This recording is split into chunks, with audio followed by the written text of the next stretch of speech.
क्या हो रहा है यहाँ? देखो,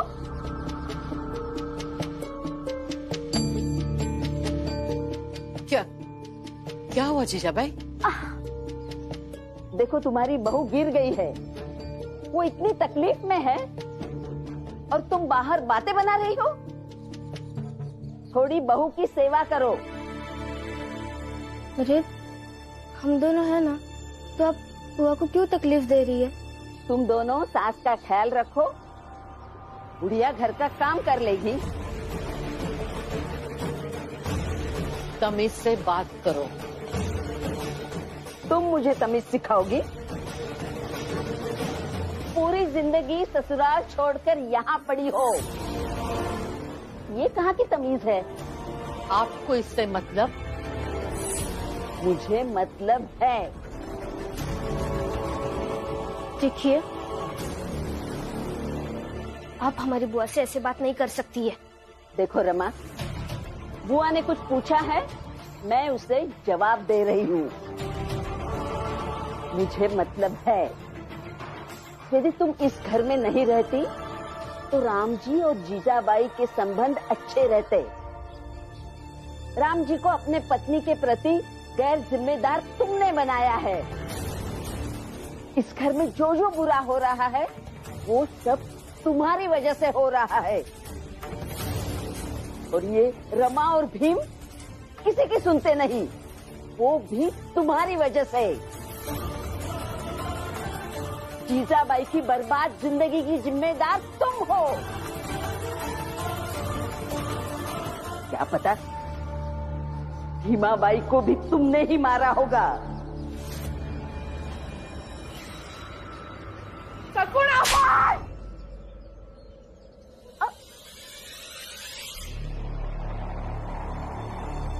जब से आई हो तब से मैं कह रही हूँ, मेहमान हो, मेहमान बन के रहो। मेरी बहुओं का और इस घर का तमाशा मत बनाओ। अपनी तमीज से रहो। आप बुजुर्ग हैं। मुझे ऐसा नहीं करना चाहिए था, लेकिन ये करने के लिए आपने मुझे मजबूर किया। लगता है अब तुम्हें और समझाने की जरूरत नहीं पड़ेगी। अब समझ जाओगी।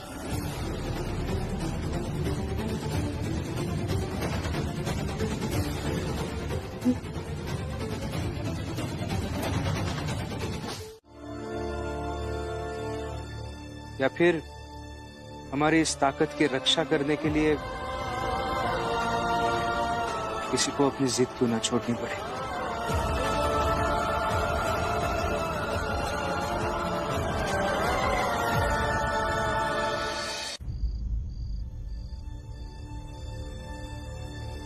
खा लीजिए। बात बतंगड़, लड़ाई झगड़ा, ये सब तो चलता ही रहेगा। बुआ की तरफ से मैं आपसे माफी मांगता हूं।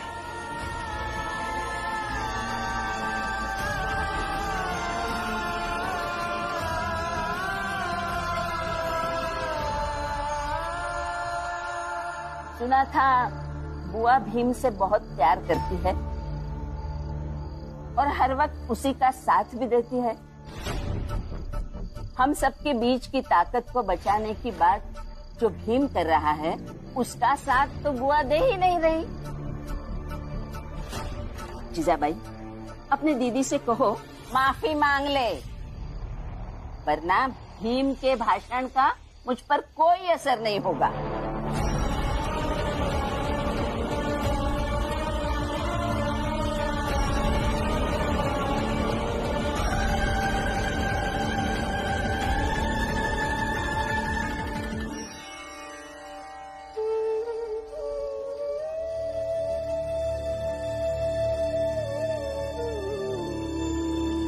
सगुणाबाई, जीजाबाई ने एक बात अच्छी की, हमारी झूठी शिकायत के साथ हमारे बारे में एक सच आपको बता दिया। हाँ, ये सच है कि मैं भीम से बहुत प्यार करती हूँ। भीम जो कहेगा वो मैं करूंगी और भीम के लिए मैं कुछ भी करूंगी। मैं भीम के साथ हमेशा खड़ी रहूंगी।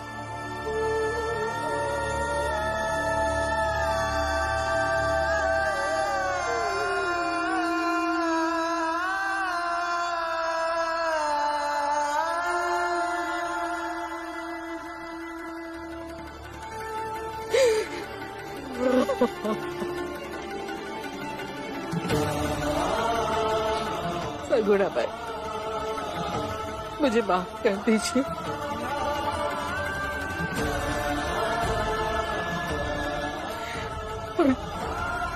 खाना खा लीजिए।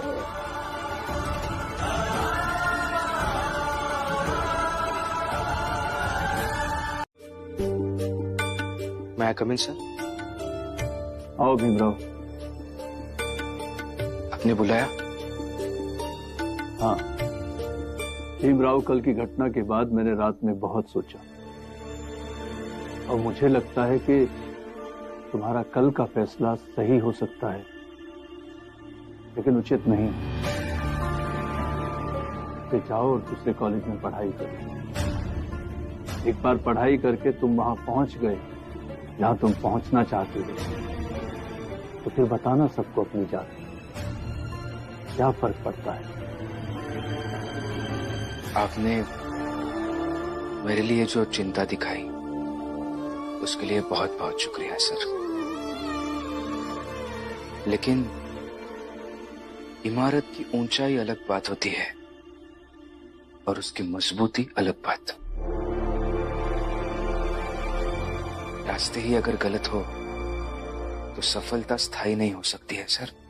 राव, मैं इसलिए कह रहा हूं क्योंकि सभी टीचर मन बना चुके हैं। वो कोई ना कोई बहाना बनाएंगे और तुम्हें नहीं पढ़ाएंगे। पढ़ाएंगे, जरूर पढ़ाएंगे सर। मैं अभी चलता हूं, नहीं तो क्लास में देर हो जाएगी।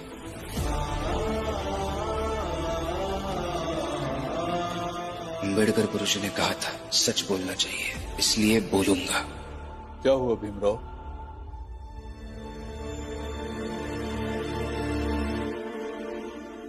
कुछ कहना चाहता हूं सर आपसे। कहो। सर, किसी भी संस्था या प्रणाली में जो श्रेष्ठ होते हैं, हर मसले पर उनके द्वारा अपनाया गया रुख बड़े ही स्पष्ट और बड़े बड़े अक्षरों से इतिहास में लिखा जाता है। फिर भविष्य तय करता है उन लोगों के अपराध को। आप इस कॉलेज के श्रेष्ठ पद पर है सर।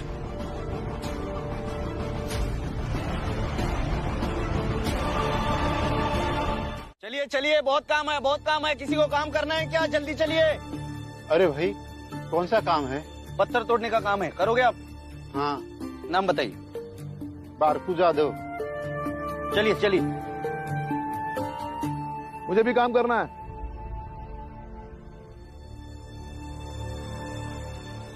मुझे भी काम करना है। नहीं बाबा, मैं आपको मेरे सेठ जी के यहाँ पत्थर तोड़ने नहीं ले जा सकता। क्यों? बाकी लोग काम कर सकते हैं, मैं क्यों नहीं काम कर सकता? बाबा कहा ना आपको, आप कुछ और ढूंढ लीजिए। बाला, तुम फिर कुछ गलत कर रहे हो क्या? आपको तो मैं हमेशा गलत ही लगता हूँ। ये मेरे सवाल का जवाब नहीं, मुझे जवाब चाहिए। मैं तुम्हारा बाप हूँ। तुम्हें देखकर तुम्हारी मनस्थिति का पता चलता है मुझे। बाबा, वो मैंने जहाँ काम पकड़ा है वहाँ अपनी जात छुपाई है बाबा, वरना वो मुझे काम पर नहीं रखते। तुमने फिर से झूठ बोला? तुम्हें कब समझ में आएगा कि झूठ बोलना नहीं चाहिए? एक तुम्हारा छोटा भाई भीम, उसके प्रिंसिपल ने कहा कि दूसरे कॉलेज में जाकर पढ़ो, लेकिन अपनी जात छुपाकर। उसने मना कर दी। अब वो कॉलेज में लड़ रहा है और तुम यहाँ। और मैं यहाँ क्या झूठ बोल रहा हूँ? यही ना बाबा, आपको बार बार ये जताना जरूरी है कि मैं अपने ही छोटे भाई से कितना छोटा हूं। और आप मुझे क्यों डांट रहे हैं? भीम को जैसे चाहिए वैसे वो जी रहा है, मुझे जैसे चाहिए मैं जी रहा हूं। बाला, मैं तुम्हारे सेठ जी को नहीं बताऊंगा कि मैं तुम्हारा बाप हूं, लेकिन मुझे काम पर तो ले चलो।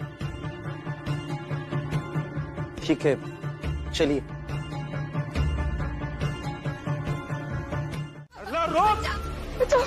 बता लो मुझे। कहाँ जा रही क्या है? हुआ? क्या हुआ? छोड़ इसे। कौन है आप लोग? मैं इसका ससुर हूँ। और मैं इसकी सास हूँ। मुझे इन लोग के हवाले मत करो, ये लोग मुझे बहुत मारते हैं, मत करो। आप शांत हो जाइए, आपको कुछ नहीं होगा। शांत हो जाइए आप। ये हमारी बहू है, हम चाहे जो करें। छोड़ो इसे। रुकिए। जिस तरीके के सास ससुर है ना, उनकी कोई बहू नहीं हो सकती है, क्योंकि दरिंदों को कोई रिश्ते नहीं होते। ये लड़की बहुत ज्यादा बोल रही है, छोड़ इसे और अपना काम कर। लड़की नहीं, रमाबाई, भीमराव अंबेडकर की पत्नी। और अपने पति से इतना ही सीखा है कि जरूरत के समय किसी का हाथ पकड़ने से बड़ा कोई पुण्य नहीं होता है। अरे कौन भीमराव और कौन रमाबाई? तुम जानती नहीं हो कि हम दोनों कितने ताकतवर हैं। तुम्हारी जिंदगी नर्क बना देंगे। थोड़ा इसे छोड़िए इन्हें, और आपको भी पता चल जाएगा कि कौन रमाबाई और कौन भीमराव अंबेडकर। छोड़िए छोड़िए। बहुत बड़ी गलती कर रही हो तुम लोग। छोड़िए इनका हाथ। और आप चाहिए आजमा लीजिए अपनी ताकत। हमारे भीमराव अंबेडकर आज तक किसी अन्याय के सामने झुके नहीं हैं, और न ही हम झुकेंगे। देख लूंगा तुम लोगों को, बहुत महंगा पड़ेगा तुम लोगों को, और तुम्हारे उस भीमराव अंबेडकर को भी। चलो।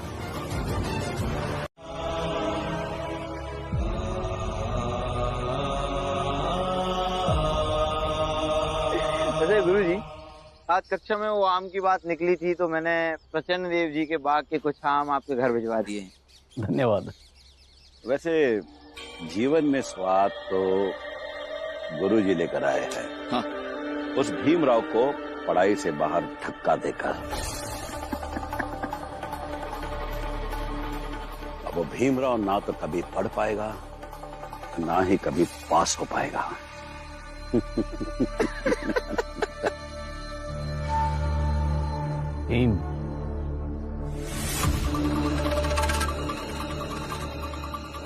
भीमराव,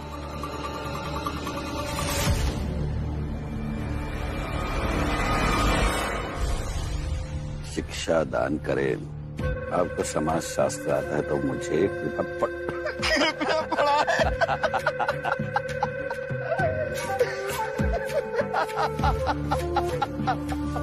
भीमराव, तू बहुत ही बड़ा बेवकूफ इंसान है।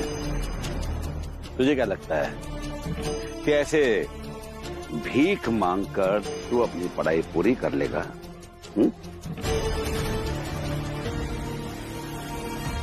भीख तो मांगनी ही पड़ेगी ना प्रचंड देव जी।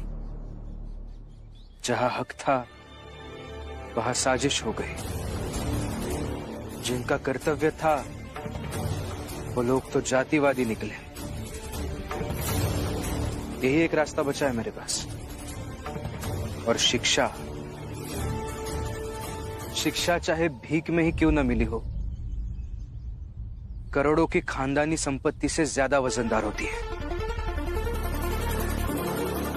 यही गुरुजी, यही कह रहा था उस दिन मैं कि हमारे सामने से उस दिन सर झुकाकर जो निकला, ताकि एक दिन गर्व से ऊंचा आपका मस्तक झुका सके। और आज वही दिन है गुरुजी। कितना बदतमीज और खुदगर्ज है ये भीमराव।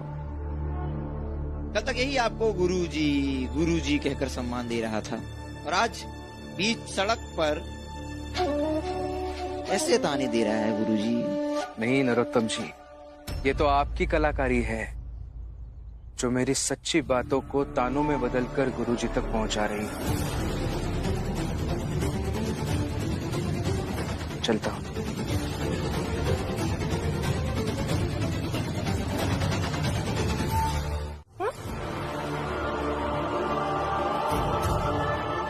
मारा? क्यों? मैंने इनसे बस इतना कहा कि हम सबको साथ रहना चाहिए, बस इसी बात पर ये बहुत गुस्सा हुआ और मुझे बहुत डांटा, मारा भी और कहा कि आइंदा से कुछ भी ना कहो। हमेशा ऐसा ही करते, छोटी छोटी बात पर डांटते, लड़ते रहते। अभी तक आप लोगों को नहीं जानती थी, इसलिए किसी से भी अपना दुख नहीं कह पाती थी, पर आज नहीं रहा गया तो आप लोगों के पास चली आई।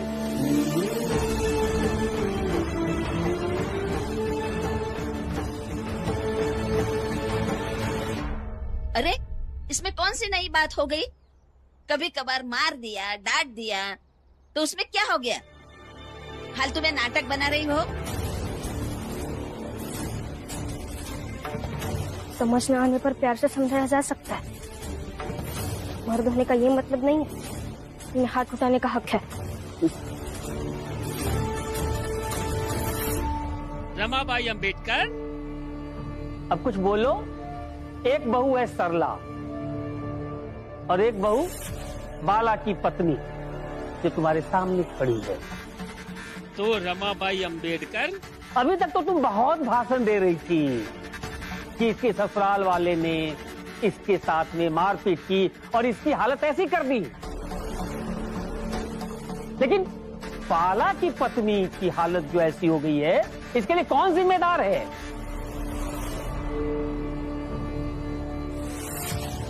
अरे किसने ऐसी हालत कर दी, बताओ। रमाबाई अंबेडकर,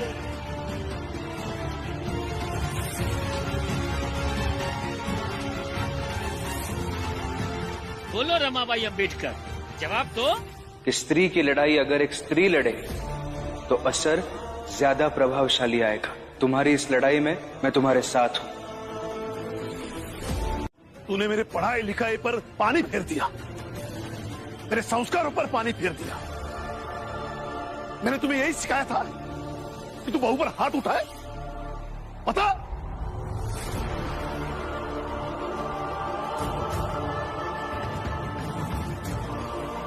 बाबा, आपको मुझे सबके सामने थप्पड़ मारना था, आपने मार लिया।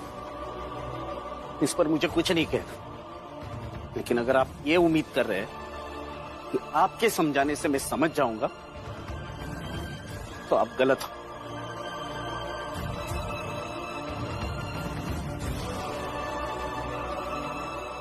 और अगर मुझे ज्यादा समझाने की कोशिश की गई तो मैं आपको रोक भी सकता हूं।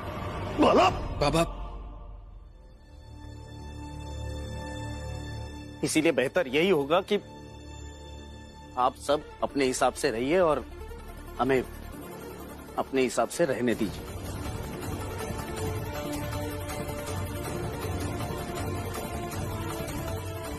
आज के बाद मेरे मसले पर दखलंदाजी बर्दाश्त नहीं होगी। बिल्कुल सही कहा वाला ने। दखल अंदाजी बर्दाश्त नहीं होगी और करनी भी नहीं चाहिए। और आप सब अपने परिवार को देखिए, उन्हें संभालिए, हमें अपने परिवार को संभालने दीजिए। चलो सरला। सरला, चलो घर चलो। जिनके खुद के घर बिखरे हुए होते हैं वो दूसरों की जिंदगी नहीं संवार सकते। चलो। तुम भी चलो। रमा, अब कैसे लड़ोगी इस बेचारी के लिए? ढूंढ करके तो लाई, लेकिन तुम्हारे सामने खड़ी हो गई, तुम्हारे अपने घर की ही बड़ी बहू। बताओ अब कैसे लड़ोगी?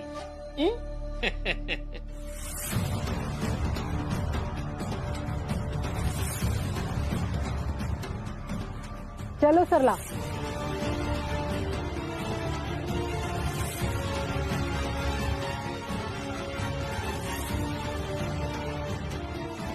तुम भी चलो।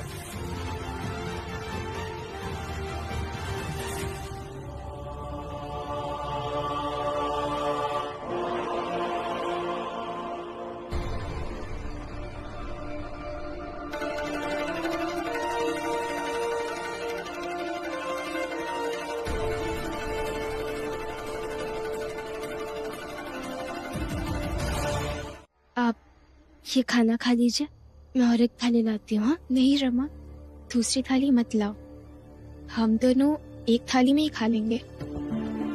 आखिर हम दोनों एक जैसे ही तो हैं, दोनों ही अपने पति से प्रताड़ित, दोनों ही लाचार और दोनों ही तुमसे मदद मांगने वाली कमजोर। हाँ रमा, तुम रुको और हमसे बातें करो। हमें तुमसे बात करके बहुत हिम्मत मिलती है, अच्छा लगता है तुमसे बात करना। तुम यहीं रुको।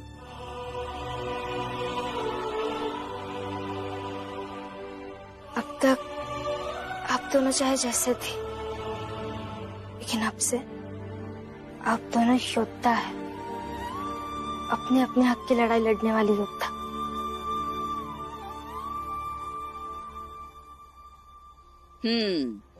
अब युद्ध और योद्धा की बातें खत्म हो गई हो तो जाकर रोटी बना दो। ठीक, बनाती हूँ।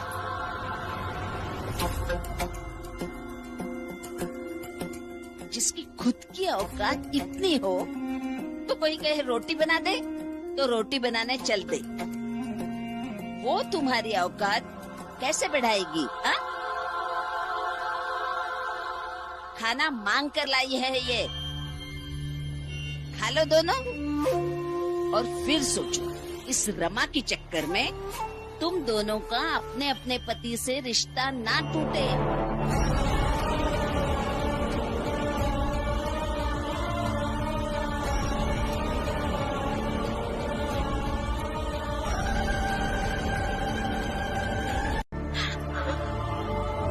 बाला भैया, ये क्या हुआ और कैसे हुआ?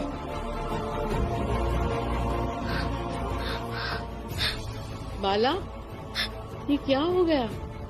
ये क्या हो गया आपको? अब ठीक तो है ना? तुमसे मतलब, तुम्हें तो सम्मान चाहिए ना, बराबरी का अधिकार चाहिए, तो जाओ मांगो इन सब से। मेरे तकलीफ से क्या लेना देना है तुम्हें? भैया, ये कैसी बातें कर रहे हैं आप? सही है, मैं तो जो भी कहता हूँ सब ऐसी वैसी बातें हो जाती है, तो फिर तुम्हें क्यों कुछ पूछना और सुनना है?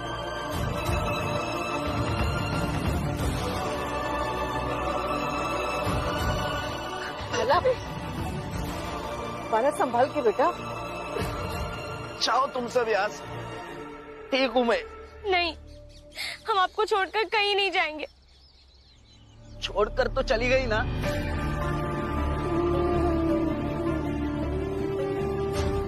कौन अपनी पत्नी को मारता डांटता नहीं है? बाबा और भीम नहीं डांटते होंगे तो वो महान है।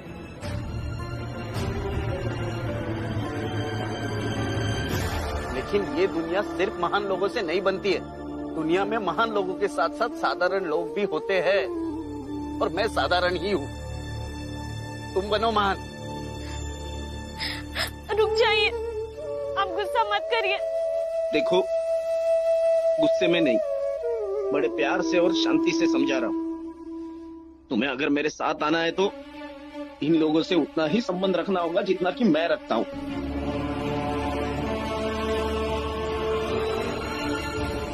वहां जाके उनकी बहू नहीं बनोगी। जब मैं बेटा नहीं बन पाया तो तुम बहू कैसे बन सकती हो?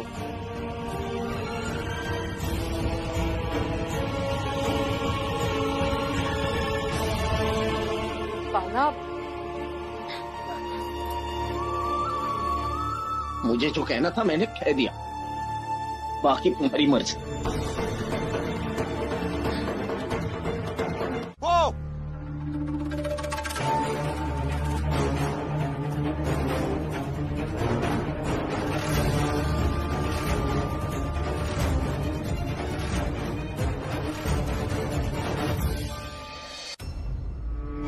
उस खेमे में जो कुछ भी होता है उस सब का सूत्रधार यही है।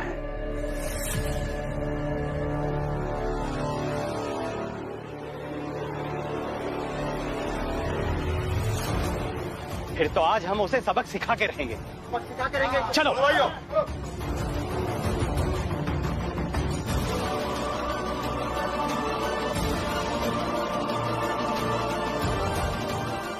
रुको रुको भीमराव, ये दो इधर। ये क्यों? छोड़ो। अरे क्या कर रहे हो इसे? छोड़िए।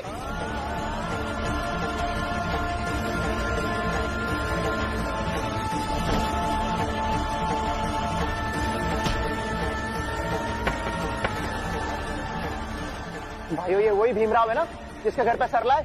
हाँ भाइयों हमें इसकी चाल में जाना होगा, वहाँ जाके इन्हें समझाएंगे। हाँ जरूर समझाएंगे। रुक जाइए।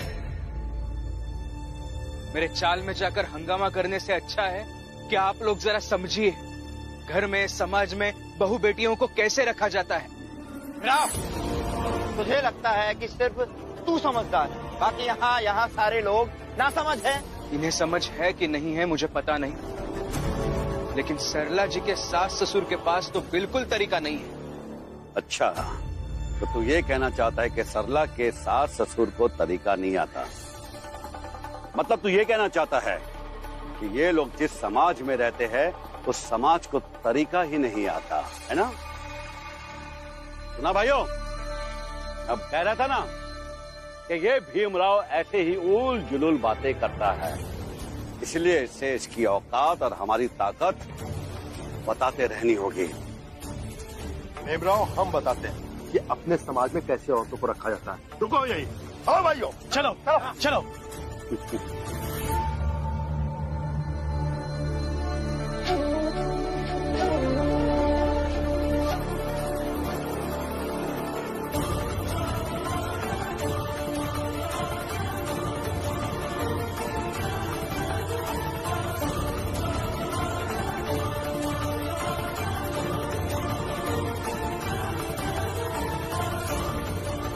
ये है मेरी पत्नी, और हम अपनी पत्नियों को लाठी मार के रखते हैं और आगे भी रखेंगे। क्या?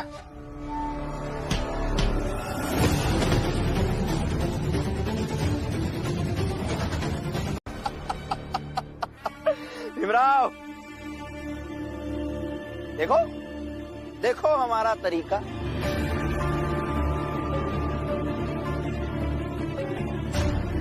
ये क्या किया आपने और क्यों किया? एक बार सोचिए तो सही, उनको कितना दर्द हो रहा होगा। नहीं, हम सही हैं। ये हमारे पति हैं, ये मेहनत करते, पैसे कमाते हैं, तो अगर कभी गुस्सा आया तो मार भी सकते हैं। ठीक वैसे ही जैसे बचपन में हमारे माँ बाप मारते, तो इनको भी उतना ही अधिकार है कि हमें मार सकते। हाँ, आखिर शादी के बाद एक औरत का पति ही तो उसका अभिभावक होता है ना। शादी के बाद पति अभिभावक कैसे हो सकता है? मंदबुद्धि, पहली बार सही सवाल किया है इसने। कमाल की बात यह है कि ये सवाल उसी विषय का है जिसे पढ़ने के लिए तू ये तख्ती लेकर घूम रहा है। तो जा और ढूंढ इस सवाल का जवाब। शादी के बाद पति अभिभावक कैसे हो जाता है? चलो, अभी हमारे चरण स्पर्श करो।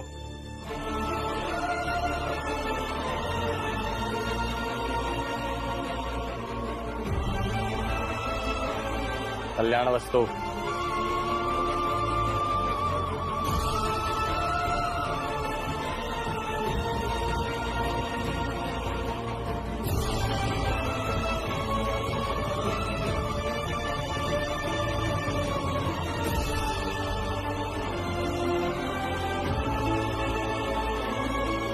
आपने जो कुछ भी किया है अभी गलत किया है। कौन है रमा भाई जो हमारे समाज की औरत को यहाँ लेके आई है? मैं हूँ रमा।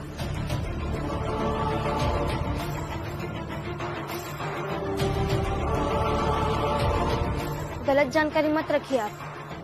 मैं किसी को उठाकर यहाँ नहीं लेकर आई, बल्कि आपकी समाज की एक औरत लड़खड़ा रही थी तो मैंने उसका हाथ पकड़ के उसे सहारा दिया है बस।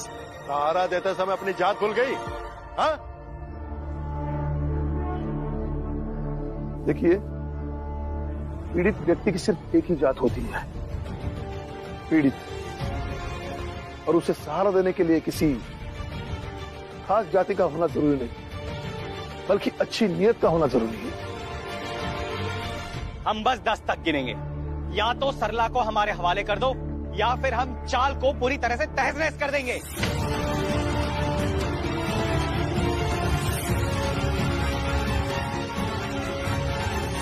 ऐसे कैसे चाल को तहस नहस कर देंगे?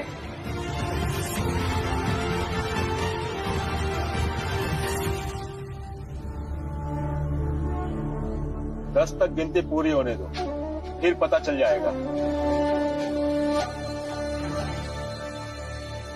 1 2 3 4 5 6 7 8 9 10 हो गई गिनती पूरी। अब बताइए क्या कर लेंगे आप?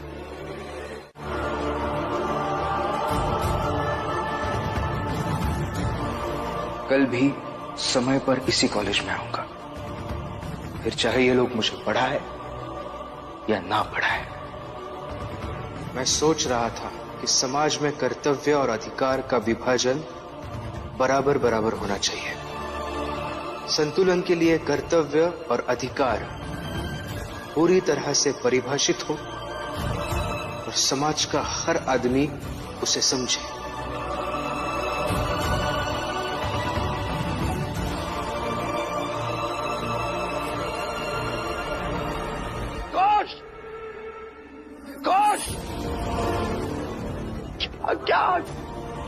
क्या गलती थी उन लोगों की? यही कि अपनी बहू को अपने घर लाना चाहते थे, शांति से अपना जीवन जीना चाहते थे। यही क्या हुआ? मर गए सरला के सास ससुर तुम्हारे षड्यंत्र में, आग में झुलसकर जलकर मर गए।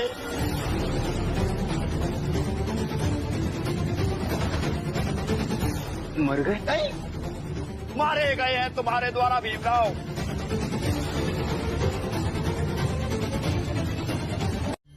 आओ बैठो। आज तो भीमराव आया नहीं, तो चलो कुछ पढ़ाई कर लेते हैं। चलो निकालो। मैं कम इन सर। अरे भीमराव आओ।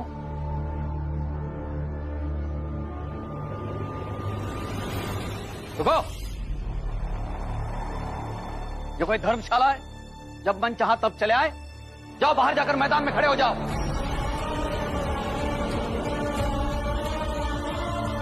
सर मैं समय पर पहुंच गया था यहाँ, तो इन्होंने रोका मुझे बाहर, झूठी झूठी कहानियां बताने लगे।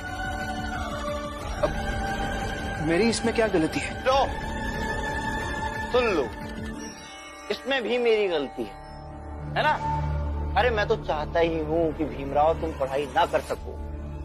ये पूरा कॉलेज जानता है कि तुम्हारी पढ़ाई रोकने के लिए मैं कुछ भी कर सकता हूँ। माना कि मैंने इसे बाहर रोका, तो इसे रोकना चाहिए था। अगर इसे आना था तो इसे समय पर आना था ना कक्षा में। सर बोलिए, खुद की गलती नहीं मानना है इसे। बिल्कुल सही कह रहे हैं नरोत्तम जोशी। ऐसे तो भीमराव इतना बुद्धिमान बनता है, यहाँ इसकी अकल घास चरने गई थी क्या? अब जाओ बाहर मैदान में जाकर खड़े हो जाओ, यही तुम्हारी सजा है। लेकिन देर से आने वाले को कक्षा में कोई जगह नहीं। चलो जाओ।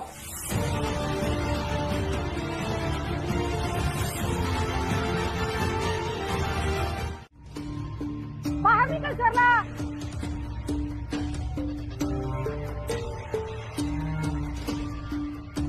ए सरला सुन, तेरे पास कल शाम तक का समय है। कल शाम तक तू घर वापस नहीं आई तो कल ही मैं अपने बेटे की दूसरी शादी करवाऊंगी।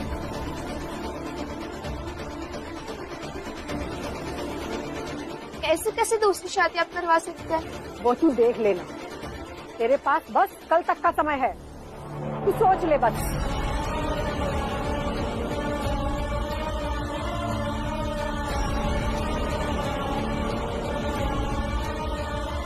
और सरला, अंत में तुझे क्या मिला? सौतन। रमा के जीवन भर तुम्हें यहाँ रखेगी? नहीं ना? अभी भी समय है, अपने पति के घर चली जाओ। अब तू ही सोच, ऐसी औरत की समाज में क्या इज्जत होगी जिसे पति ने छोड़ दिया हो? अरे पति जैसा भी हो, उसी के साथ ही रहना चाहिए।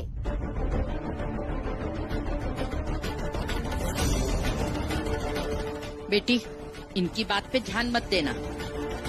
राम जी, भीम और रमा आ जाए ना तो उनसे पूछ लेना, वो तुम्हें सही सलाह देंगे। क्या सही सलाह देंगे? अरे इनके सलाह से तो सर की बर्बादी ही हुई है, तुम्हारी भी बर्बादी ही होगी, याद रख लेना।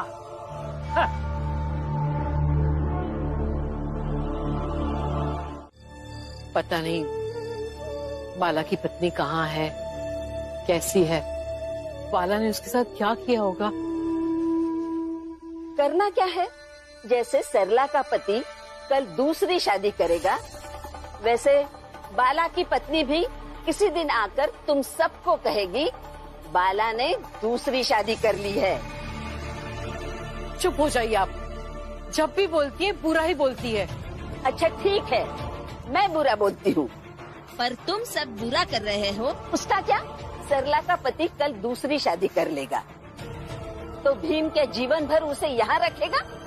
नहीं ना? बेचारी सरला को सौतन के बारे में सोचकर बहुत दुख हो रहा होगा ना, बहुत रोना आ रहा होगा, है ना सरला? भीमराव,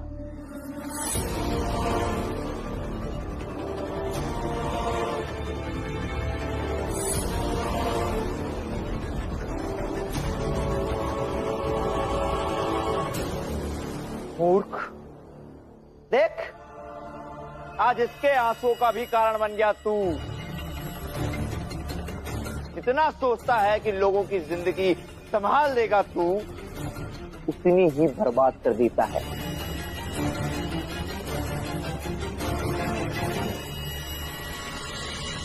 जोशी जी, बर्बाद तो हमारी जिंदगी हो रही है। बार बार आपको एक ही चीज समझाते आप क्यों यहाँ बार बार आकर अपना समय बर्बाद करते हैं?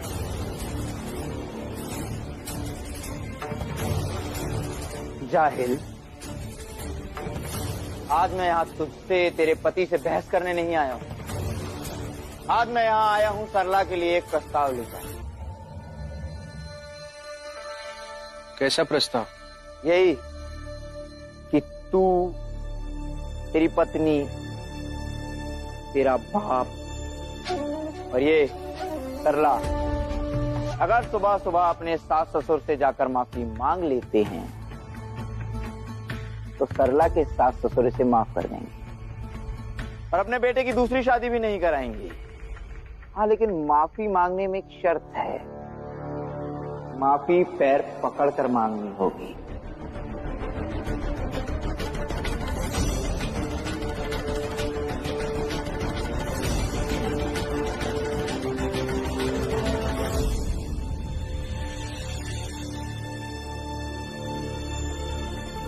हाँ, मांगेंगे माफी।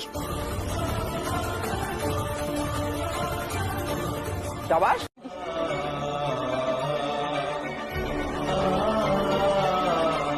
बताइए।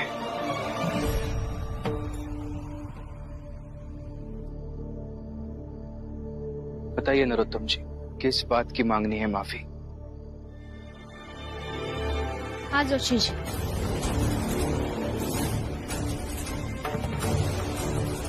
हम भी माफी मांगेंगे, बस अपनी आई को भी लेकर आइएगा, लाइएगा, उनके सामने माफी मांगी जाएगी। और बस आपकी आई के सामने क्यों, सारे औरतों को इकट्ठा करके लाइए, उन सबके सामने माफी मांगी जाएगी, ताकि हर एक औरत देख सके कि अगर इन बातों के लिए माफी मांगकर सरला जी गुनहगार है तो हर एक औरत गुनहगार है। और आज नहीं तो कल सबको माफी मांगनी पड़ेगी।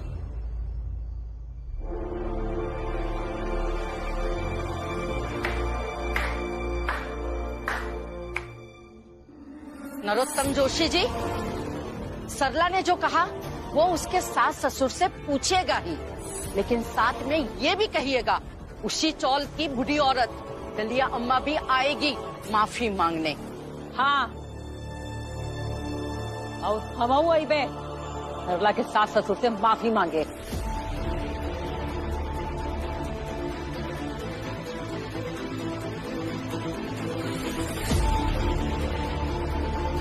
और मैं भी आऊंगी माफी मांगने।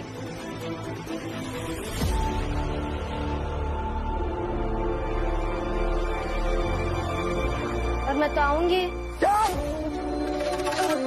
मैं आऊंगी। अरे क्या सुबह सर्कस का आयोजन किया है मूर्खों? हाँ, ये क्या नाटक मचा रखा है? नाटक नहीं है जोशी जी। जब माफी मांगने वाला माफी देने वाले से ज्यादा वाजिब होता है ना, तब दो ही चीजें होती है, दिल में या तो संवेदना पैदा होती है या तो खीस।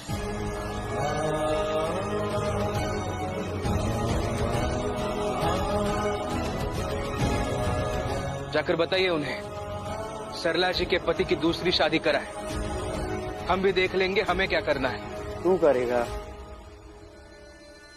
लेकिन एक बात याद रखना भीमराव, इस सरला की जिंदगी अगर बर्बाद होगी तो उसका जिम्मेदार तू और तेरी ये पत्नी रमाबाई होंगी। समझा?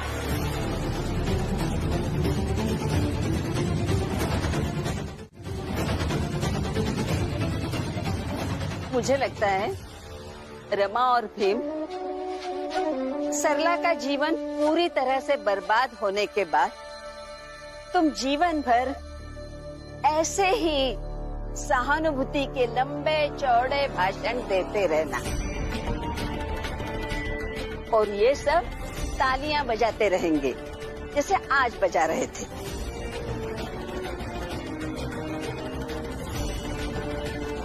नहीं, सरला जी की जिंदगी बर्बाद तो नहीं होने दूंगा मैं। कुछ ना कुछ रास्ता निकल आएगा।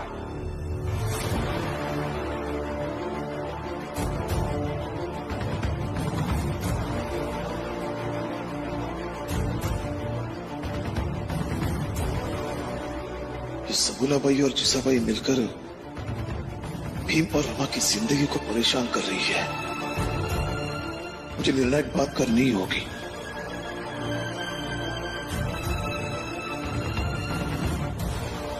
इन लोगों का नाटक ऐसे ही चलता रहेगा। चलो।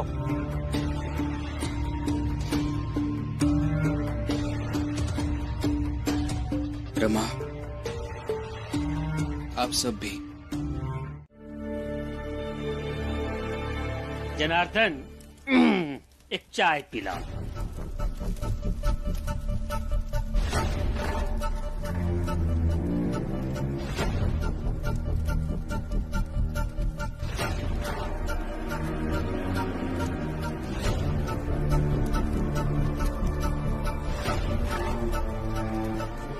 अरे हितेश भाऊ, चाय हाथ में लेके क्या सोच रहे हो?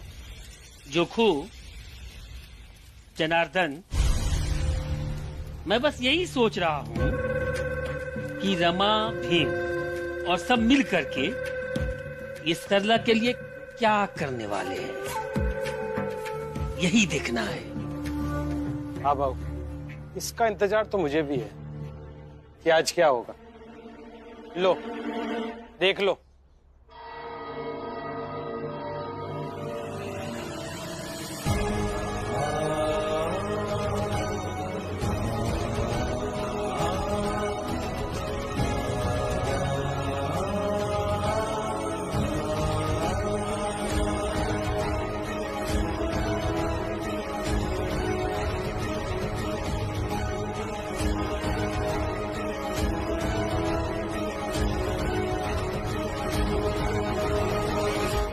फुलिया, रुक।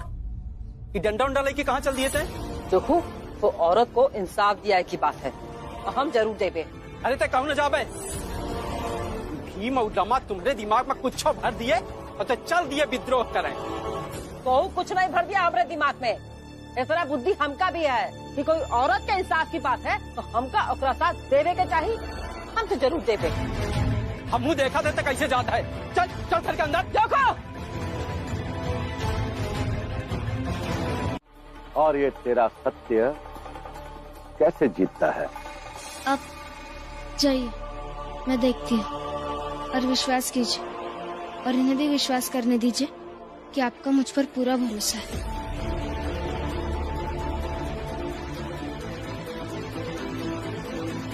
ठीक है।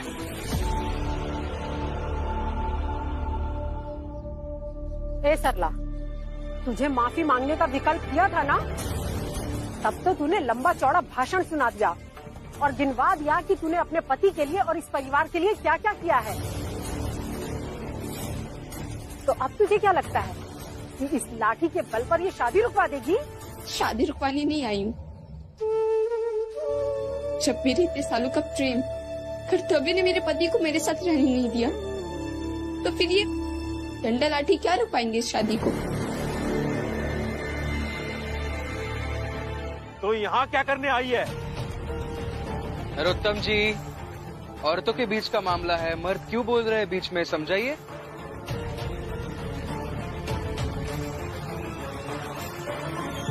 हम सब यहाँ इसलिए आए हैं ताकि सरला जी का पूरा हिसाब हो सके। जितना समय, जितनी मेहनत और भावना इन्होंने आप सबके साथ इतने वर्षों तक खर्च की है ना, उसे लौटा दीजिए, फिर ये शादी करते रहिए।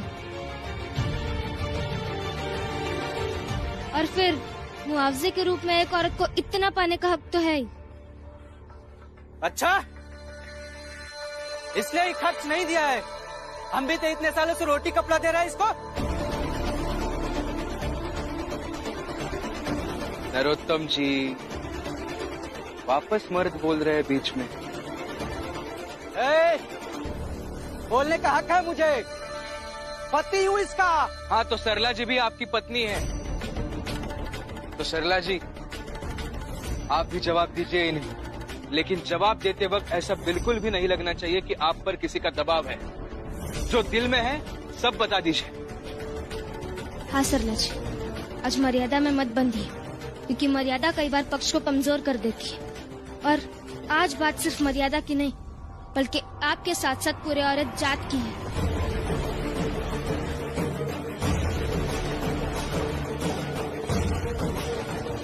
अरे ये क्या जवाब देगी? इससे पहले कौन सा कोई खुश था? और नहीं तो क्या, ना पति खुश, ना ससुराल में परिवार खुश, तो क्यों रखेगा कोई तुम्हें अपने घर में? और अकड़ तो देखो, आकर माफी नहीं मांग सकती थी, आ गई नाटक करने।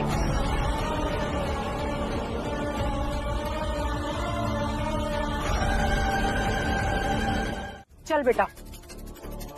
ठीक है, फिर हम सारी औरतें बैठ के धरना देंगे, देखते कब तक मुआवजा नहीं मिलता।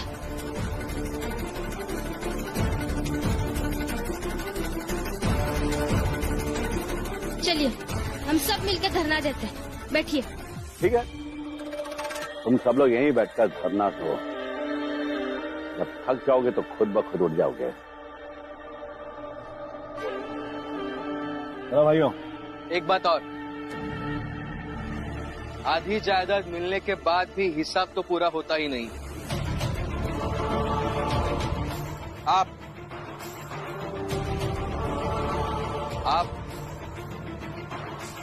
कितनी बार मारा है आपने उन्हें, सबके सामने अपमानित किया है, उसका हिसाब तो कर ही नहीं रही है वो। मैंने कहा सरला जी से, मेरे साथ पुलिस थाने चलिए और घरेलू हिंसा का रिपोर्ट दर्ज कीजिए। उन्होंने नहीं सुनी। उनका दिल इतना बड़ा है कि उन सब चीजों के लिए उन्होंने आपको माफ भी कर दिया। तो इसलिए सरला जी का कर्जा है अभी आपके ऊपर, जिसे आप पूरी जिंदगी में कभी चुका नहीं पाएंगे।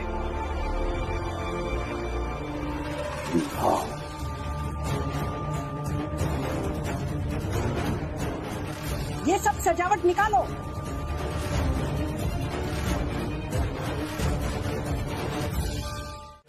अरे रुकिए रुकिए, मैं आपसे कुछ बात करना चाहता हूँ, मेरी बात सुन लीजिए। जाओ यहाँ से, जाओ यहाँ से, नहीं तो सिर फोड़ दूंगा। आज नहीं जाऊंगा मैं। जाएगा? नहीं। नहीं जाएगा? सिर फोड़ दूंगा। आप पत्थर मारिए, नहीं तो कुछ भी कीजिए, मैं नहीं जाऊंगा यहाँ से। देखिए, आप मुझे अपना शिष्य बना लीजिए और पढ़ा दीजिए समाजशास्त्र। ये देखो, सबसे बड़ा पागल, ये पागल का पैर छू रहा है।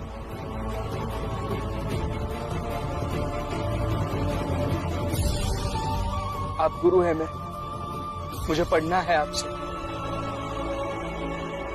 मुझे इन लोगों से नहीं फर्क पड़ता, ये ऐसा क्यों कह के गए, क्यों हंस के गए, मुझे सच में नहीं फर्क पड़ता। मुझे बस समाजशास्त्र पढ़ना है, पढ़ा दीजिए। तभी पढ़ाइए जब मैं आपका शिष्य बनने की कसौटी पर खरा उतरूंगा।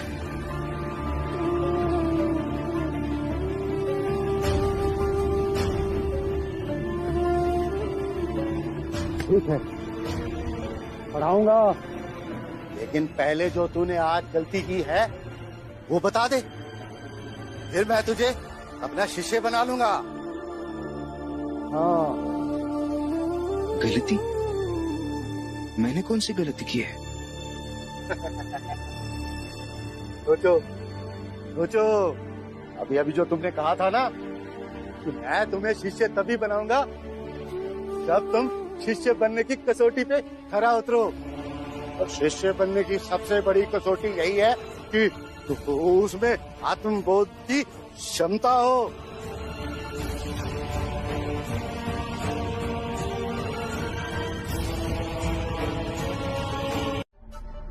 नटवर, इसकी अम्मा तो है, और ये लोग भूखे रहेंगे तो मुझे अच्छा लगेगा क्या?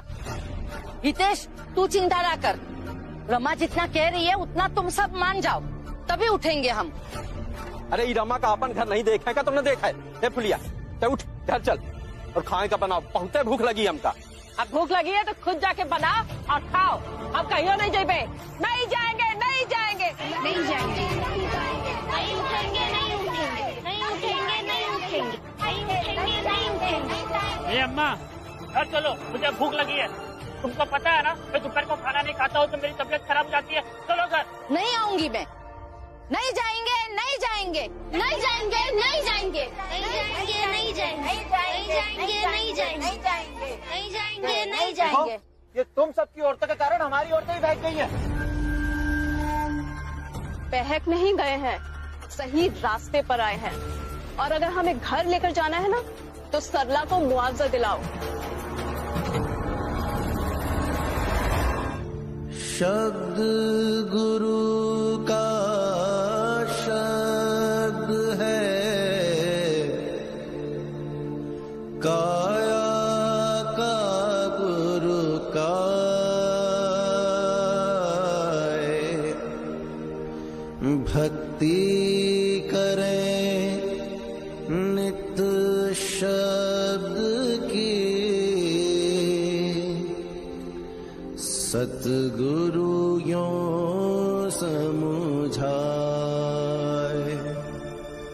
सतगुरु यों समझाए। तुम लोगों को शर्म नहीं आ रही है? सुबह से मैं कुछ खाया नहीं, बच्चा वहाँ पे भूखा है और यहाँ पे बैठ कर धरना प्रदर्शन कर रही हो। चला कर। नहीं जाएंगे, नहीं जाएंगे, नहीं जाएंगे, नहीं जाएंगे, चलो सब लोग। नहीं जाएंगे, नहीं जाएंगे, नहीं जाएंगे, नहीं जाएंगे। बात अब आगे बढ़ चुकी है। हम सभी मर्दों को एक होकर इन औरतों को सबक सिखाना होगा। जो करना है कर लीजिए, हम भी देखते हैं कि आज आप किस हद तक जाएंगे। एकदम सही कह रहे हैं आप। बताइए कि क्या करना है, बताइए। मिट्टी का तेल डालकर जलाना दें इन सभी औरतों को। अच्छा,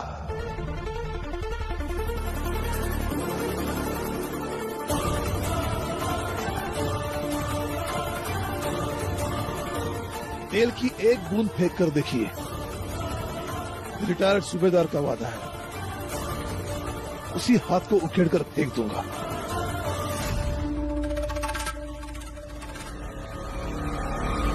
लेकिन यही अहम आप सब लोग छोड़ दोगे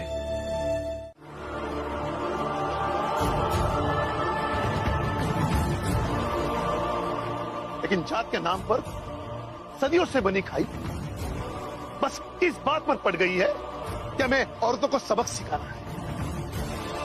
और मिल गए सारे मर्द, कमाल है। और इसी तरह सब लोग मिलकर मानवीय विकास को एक बड़ा लक्ष्य बना लेंगे तो हमारी जात और हमारी कौम सारी एक हो जाएगी।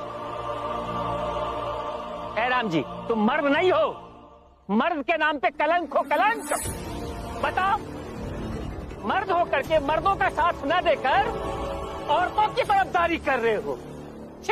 हितेश भाऊ, औरतों की इज्जत करना ही मर्द का कर्तव्य होता है और वही मैं कर रहा हूँ। और आप सब देख लीजिए, मर्दों की लड़ाई तो बस जात से है, मगर हम औरतों की लड़ाई जात के साथ साथ मर्दों से भी होगी। इसलिए जातिगत लड़ाई खत्म होने के बाद भी हम औरतों को अपने अपने हक के लिए लड़ते रहना होगा और हर छोटी बड़ी लड़ाई जीतते रहनी होगी। और इस जीत की शुरुआत हम यहीं से करेंगे। हमें क्या कमजोर समझ के रखा है कि हम हार जाएंगे? हम मर्द हैं और दिखा देंगे कि बिना औरतों के भी रह सकते हैं। चलो भाइयों, चलो भाइयों, चलो।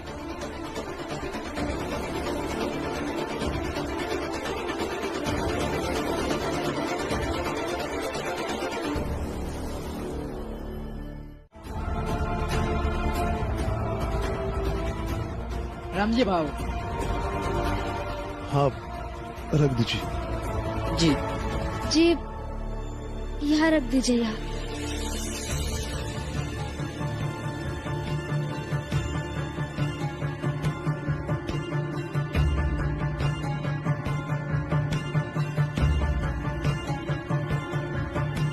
ये सब काम है इन सब का, और अपने काम में थोड़ा चोट, दर्द, तकलीफ सबको होता है। एक बात तो रह गई। अभी अभी आपने कहा था ना कि ये खाना बनाना, ये सब करना उनका काम ही है। वैसे आप भी अपना अपना काम करते ही होंगे, जीविका के लिए बाहर कुछ काम करके पैसे कमाते होंगे। आपको भी तकलीफ होती होगी, काम करते समय चोट लगती होगी, दर्द होता होगा, होता है ना? लेकिन घर लौटने के बाद आपकी पत्नियां आपसे ये तो नहीं कहती ना, ये तो आपका काम ही है, आपको करना ही पड़ेगा। काम में चोट, दर्द, तकलीफ ये सब तो होता ही रहेगा, कहती है?